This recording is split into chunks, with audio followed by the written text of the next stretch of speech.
संसद के बजट सत्र के दूसरे चरण में प्रधानमंत्री नरेंद्र मोदी ने लोकसभा में पश्चिम एशिया में चल रहे युद्ध पर चिंता जताते हुए कहा कि इसका असर दुनिया भर और भारत पर भी पड़ रहा है।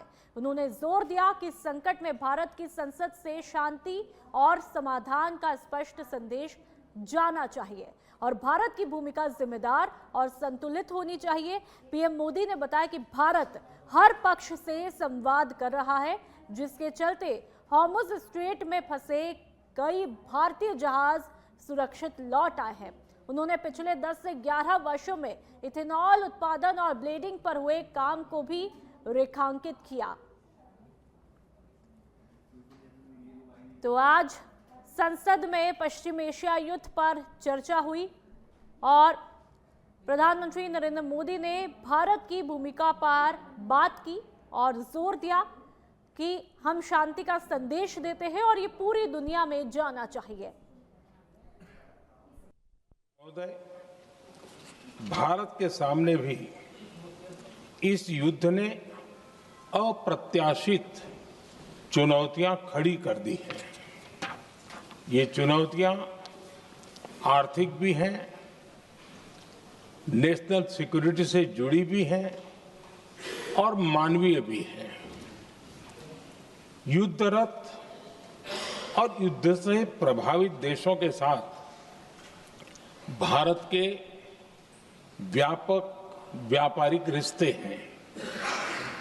जिस क्षेत्र में युद्ध हो रहा है वो दुनिया के दूसरे देशों के साथ हमारे व्यापार का भी एक महत्वपूर्ण रास्ता है।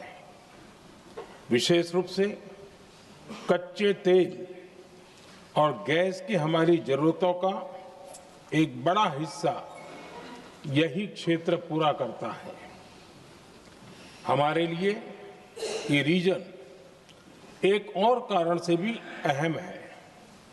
लगभग 1 करोड़ भारतीय खाड़ी देशों में रहते हैं और वहां काम करते हैं। वहां समंदर में जो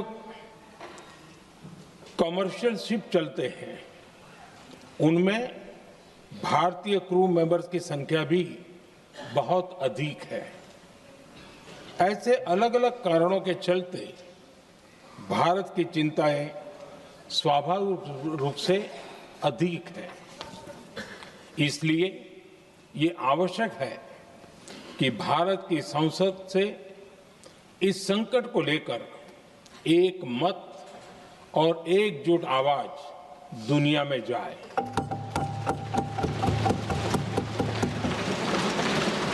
अध्यक्ष जी,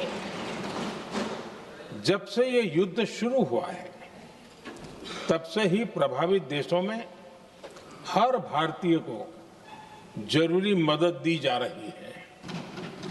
मैंने खुद पश्चिम एशिया के ज्यादातर देशों के राष्ट्राध्यक्षों के साथ 2 राउंड फोन पर बात की है।